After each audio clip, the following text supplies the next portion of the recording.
ಸೋಮವಾರ ಬೆಳಗ್ಗೆಯಿಂದ ಪ್ರಾರಂಭ ಆಗುವಂತಹ ಹೋರಾಟದಲ್ಲಿ ನೀವೆಷ್ಟು ಬರೋಕ್ಕಾಗುತ್ತೋ ನೀವು ಬನ್ನಿ. ಪ್ರತಿ ಕ್ಷೇತ್ರದಿಂದ ಕೂತ್ಕೋಬೇಕು. ಅದ್ರ ಜೊತೆಲಿ ವಿದ್ಯಾರ್ಥಿಗಳು ಬರ್ತಾರೆ. ಎಲ್ಲ ಕಡೆಯಿಂದ ವಿದ್ಯಾರ್ಥಿಗಳಿಗೆ ಕರೆ ಮಾಡ್ತಾ ಇದ್ದೀವಿ. ನಿಮ್ಮದೇ ಹೋರಾಟ ಅಂದರೆ ನಿಮ್ಮ ಮೇಲೆ ಹಾಕೂರೋದು ಹೋರಾಟ ಅಲ್ಲ. ಈ ನೆಲದ ಮಕ್ಕಳು ಅಂದಾಗ ಆ ಹೋರಾಟ ನಮ್ಮದು ಹೌದು. ಹಾಗಾಗಿ ಜವಾಬ್ದಾರಿ ಇರುವಂಥ ಎಲ್ಲ ವಿದ್ಯಾರ್ಥಿಗಳು, ಪರೀಕ್ಷೆ ಬರೆದಂಥ ಎಲ್ಲ ವಿದ್ಯಾರ್ಥಿಗಳು ಅಲ್ಲೆಲ್ಲೋ ಕೂತ್ಕೊಂಡು ಸಾರ್ವಜನಿಕವಾಗಿ ಬರದೆ ಸೋಷಿಯಲ್ ಮೀಡಿಯಾದಲ್ಲಿ ಚರ್ಚೆ ಮಾಡಿದ್ರೆ ಪ್ರಯೋಜನ ಆಗಲ್ಲ.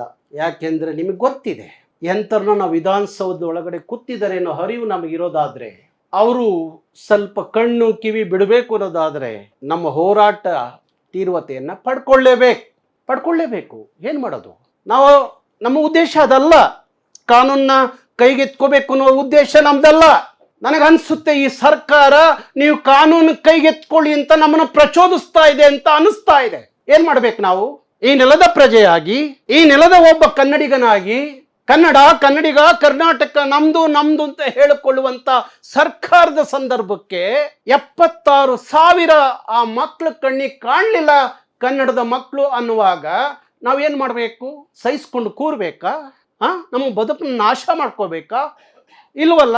ಕಾನೂನಾದ್ರೂ ಮೀರಿ ನಮ್ಮ ಹಕ್ಕನ್ನು ಪಡ್ಕೊಳ್ಳೇಬೇಕು ಅನ್ನುವಾಗ ಯಾವ ಕಾನೂನು ಎಂಥದ್ದು ಅನ್ನೋ ಪ್ರಶ್ನೆ ನಮ್ಮ ಮುಂದೆ ಬರದೇ ಇದ್ದಾಗ ನಮ್ಮ ಹೋರಾಟ ತೀವ್ರತೆ ಪಡ್ಕೊಳ್ಳೇಬೇಕಾಗತ್ತೆ.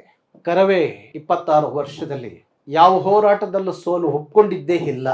ಈಗಲೂ ಸೋಲು ಒಪ್ಕೋಬಾರದು.